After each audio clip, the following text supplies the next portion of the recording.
I, female, 30, have been living with my fiance Harry, male, 32, for the last 3 years.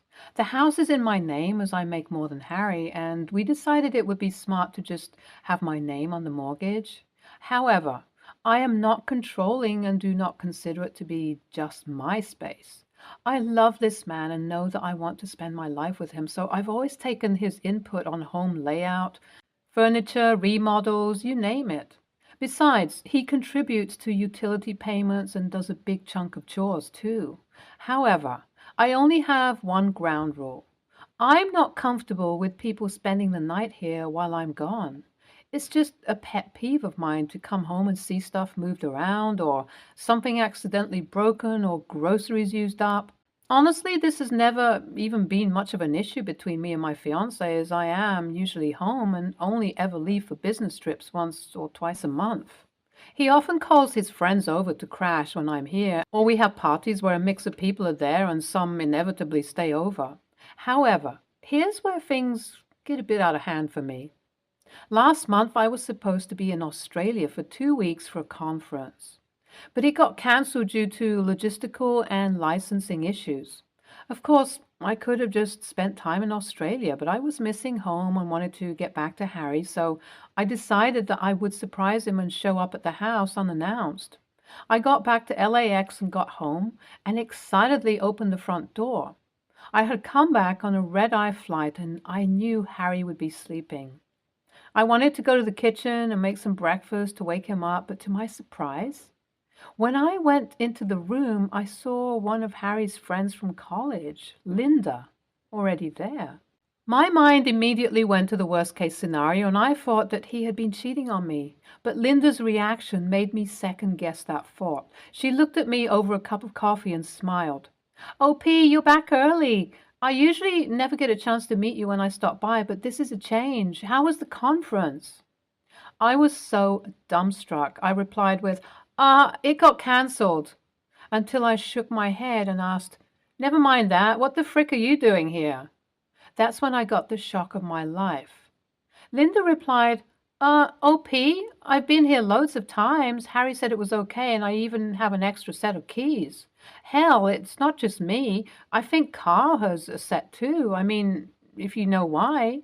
I mean, it should be okay, right? He told us that you were cool with it and often lets us stay. I now realized that every time I was gone, Harry was turning this place into a pad where his buddies could crash, and my fuzzy sentiment of waking up my fiancé with breakfast was gone. The first thing I did was explain to Linda that I had never signed off on this, and she needed to leave while I had it out with him. I mean, she wasn't even the problem and seemed super apologetic and embarrassed once she realized that Harry hadn't told her the full story. After she left, I stormed upstairs and opened the bedroom door to wake up my fiancé. Waking up from his drowsiness, Harry's eyes immediately widened when he saw me, and the first thing he said was, "Babe, I can explain." I was really angry at this point, and I told him, "I don't care what excuse or explanation you give. You broke a ground rule here. I've kicked your friend out, and—" He immediately cut me off. "You kicked Linda out? Babe, please listen. I need to call her back here. Did she, tell you why she was here?" I was still feeling angry and insecure, and although I knew it wasn't true, I still said something mean by blurting out, "How would I know? You never told me, Harry. For all I know, she was here to sleep with you." I could tell that this hurt him a lot, and he kind of clammed up and decided I couldn't be reasoned with. After that, he silently packed his bags and said that he'd go stay with his friends for a little while, and we'll speak when things have cooled off. All of that happened this morning, and as I sit alone, I kind of wonder, did I overreact? I mean, my biggest problem with people coming over when I'm not here is that they disrupt my space. But I haven't even noticed anything off, even though this has happened multiple times before. I don't know the full extent of how many people have spare keys either, but I mean, it's still a clear rule that I put down, which he chose to ignore. And it is still a security issue. I don't think I would have had a huge issue if he'd spoken to me about this first, so honestly, that was quite immature of him. But I'll talk to Harry when I'm a little less angry, but how should I go about it? WIBTA if this is the hill I die on? Update 1. Harry texted and apologized for leaving so abruptly and said that I would probably understand better if he could speak to me in person, and I agreed. He came over yesterday, we had dinner together, and then sat down to talk. He said, "OP, I understand that you're angry that I broke your rules, and that is valid. However, I just wanted you to understand why I made that decision, and although that might not fix things, I hope you can understand where I'm coming from." So I found out a few things through Harry's explanation. Firstly, everyone who has been given the keys is kind of going through a rough spot in their lives. To be more precise, Linda has a really bad relationship with her husband right now, and sometimes he gets drunk and that scares her by being loud and aggressive. She could go to her other friend's place, but that's 2 hours away, and she doesn't have her car. Harry had given her the keys as a way to find safe refuge in moments when she felt unsafe at her own home. If I was at home and something went down, she would go to the other friend's place, and whenever I was busy, she would come here if it was needed. I think once she realized that I didn't know anything about her relationship, she felt too embarrassed to explain and just left without conflict. That was also why Harry was angry that I had kicked her out immediately. I felt bad and immediately empathized with Linda. One of my past relationships was very abusive and super tough to get out of. Now that I knew, I was going to try and help her escape the situation. As for Carl, there was also something going on. Carl was Harry's neighbor growing up, and they are best friends. I knew that and had even met him at parties. Carl's housing situation was terrible. He lived in a rent-controlled flat, but his utilities and maintenance were barely kept up to code, and whenever he could find the time, he would come here. Another reason for this was that the town hall and court are quite close to our house, and Carl often goes there looking for job opportunities or trying to get something done about his flat. So at the end of Harry's explanation, I was less mad. Initially, I thought that he was just screwing around in the house, but it seems that he was doing everything out of the goodness of his heart. I still think that he could have told me, though, and when I asked him, "Babe, why didn't you tell me any of this?" he told me that he felt insecure about having to ask. I realize now that somehow, some way, I've goofed up in sharing the space equally with my partner. Harry told me that his family and some of his co-workers make fun of him for not owning the house and making less than me, and that created a mental block in his head. We have made up about the conflict, and I guess we'll see how to move forward in the next few days. Update 2. I've decided to change the way we do things at home, and I hope this will help my fiancé feel more comfortable. I told him that it was completely fine to call people over if I'm not over, as long as he tells me and keeps me in the loop. However, I did ask him to take back the spare keys since I find it a little unnecessary since he's usually here when I'm not. He agreed to this, but we reached a little bit of a battleground when it came to apologizing. I think he should call Linda and Carl and tell them that he didn't have any consent to invite them over and also update them on the situation. I know Linda knows already, but it would be best to hear it from Harry too, and then we can move forwards. He feels like this is a little overkill and just makes him look bad. However, I feel like it's the best way to move forward. I think it can be resolved with a bit more communication and everything else is going smoothly. Harry's living with me again, and I even reached out to Linda and recommended a great divorce lawyer to her. I opened up to her about my past and we bonded quite a bit. Initially, she was embarrassed about taking up space, but I told her she's welcome to come by any time now. Update 3. Okay, so Harry did call Linda and apologize, and he called Carl and filled him in.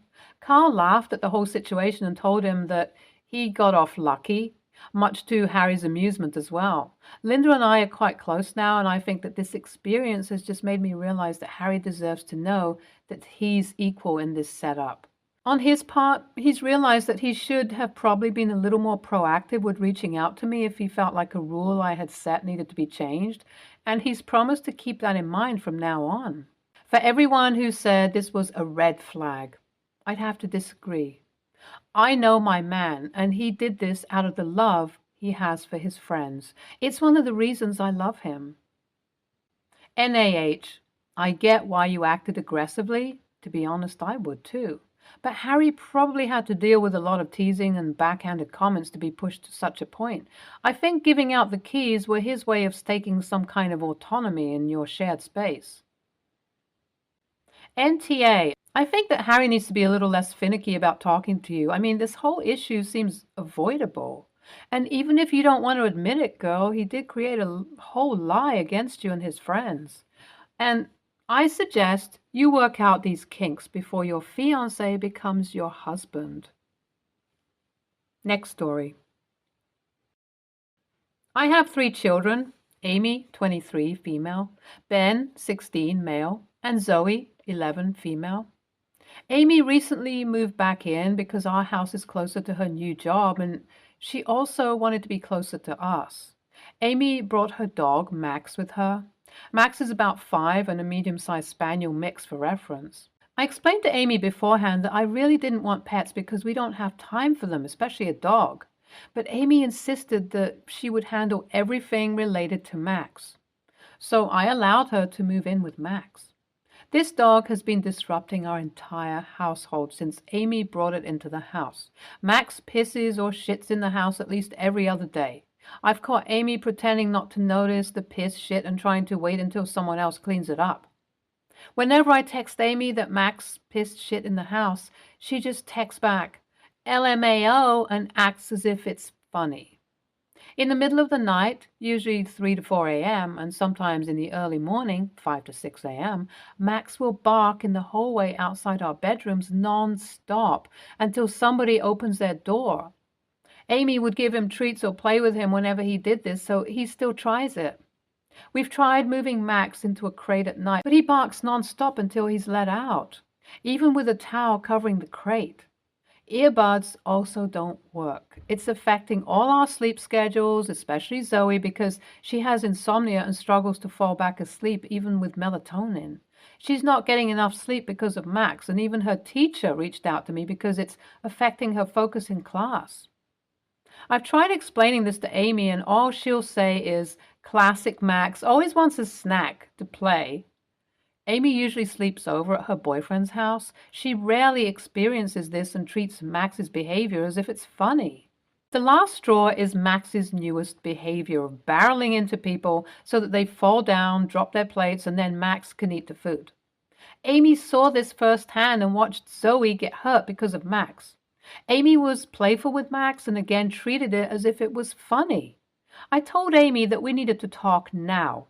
I sat down with Amy in a different room and told her that we cannot deal with her dog's behavior anymore and that she needs to either rehome Max in the next few weeks or move out with him.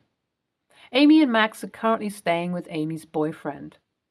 Now, Amy's aunt, grandmother, and 3 of her friends have reached out to tell me I was wrong in this situation. They pointed out that Amy has been a great house guest aside from the issues relating to Max. And Amy's had Max since he was a puppy, and it would be unimaginable for her to just give him away. They are saying it's my own fault because I am not willing to train Max more thoroughly to help correct these issues. But that's exactly why I warned Amy in the first place against moving Max in, because I don't have the time to train him. Plus, I don't see how it's reasonable to make the whole house suffer because Amy refuses to correct Max's behavior herself. AITA? Nothing wrong with shaming Amy, a grown-up, for having an untrained dog when there are many, many training options pretty much wherever you are, in the US at least. She's not a tween that you mistakenly thought was ready for the responsibility of a pet and you got her one. She got a dog, didn't train it, and is inflicting the consequences on your family. NTA. Why, oh why, should OP be responsible for training her daughter's dog, especially when her daughter assured her she would handle everything related to the dog? Of course, OP, NTA, stand your ground. Daughter should be ashamed. She is an awful dog owner. NTA, Amy is an incredibly negligent dog owner. I feel so sorry for Max. He's clearly not getting the exercise or the discipline training he so badly needs. But that is your daughter's responsibility, not yours. Next story. So basically, there is this guy, and he smells of sweat really bad. It gets worse from Monday to Friday because the smell intensifies, and on Wednesday, it's already so bad I want to puke, and it makes my head hurt. Now he's been told by people about it. He didn't believe anyone telling him that. One time he brought his t-shirt to another coworker and asked her if she can smell anything because he can't. That's ridiculous, but whatever. He's been told many, many, many times, and usually when he is told he smells really bad, a week after you can't smell him because he might be putting effort into showering. But it doesn't last long. And at this point, my manager said she doesn't want to make him feel bad enough so he wouldn't leave, since we're short on people. And I am really sorry for him. He's probably super depressed and can't even shower, which happens. He's a good guy, always friendly and never mean or anything, but holy frick, I can't suffer it. Imagine coming to work all happy and ready to start a day, and then you're hit with this terrible stench. It always ruins my day instantly. So anyway, whenever he works closer to me, I literally just spray perfume towards him. I don't even try to be subtle about it anymore because I really can't take much of it. And I was told by another coworker I'm being an a-hole about it. I don't see it really, but maybe I am. Edit. I want to clarify that I do not spray anything on him, but more towards his side. For example, he can be 5 meters away and I just spray it in the air, but towards where he is. Edit 2. Everyone in my workplace uses some kind of spray just because of him. No one is bothered by it, and no one ever complained about that. But people are doing it more subtly whenever he's not watching. I did the same for a long time, but at this point, I'm just done caring about how he feels. I do it whenever I can't bear it anymore, just spray the air towards him. Edit 3. Thanks for everyone taking their time to say something. I took some advice and I ordered some things to help me more than what I was doing before. To all the people trying to insult me, I think you could find a better way to spend your time than that. To all the people that have been helpful, thank you. I learned it's really not nice of me, and I will be more open about how I feel and pressure HR to do something about it, or I will change my job. Anyway, thanks everyone. ESH. You shouldn't be spraying perfume at him. I mean, just no. He obviously has some hygiene and likely some mental health issues which he needs to address. Dude needs help, not a spray of perfume. Most of all, though, your boss is an AH for letting this go on and for not addressing it head on with him. The ostrich management style is bad for everyone. ESH. He should shower. Management or HR should do something about it. But you are definitely the biggest AH. Personally, I hate the smell of perfume. It makes me feel ill, way worse than body odor does. You've decided that the rest of the office has to smell your stuff too, and it doesn't stop body odor, so now people are just smelling flowery body odor, which is worse. If you can't stand the smell, put vapor rub or peppermint oil or something under your nose when he walks by. Don't take it upon yourself to stink up the room more. ESH. Spraying perfume in a public place is an AH move, even if you aren't doing it directly at another person. At best, it's similar to listening to music on a speaker in public, basically forcing what should be a person's choice onto everyone else's senses. At worst, perfume is a very common migraine, asthma, or allergy trigger that can cause people active pain. He's obviously also an AH for allowing his smell to become disruptive, and it sucks that other remedies haven't worked. But don't assume your smell isn't disruptive just because yours is perfume rather than BO. Stay tuned for more stories from our girl relationships.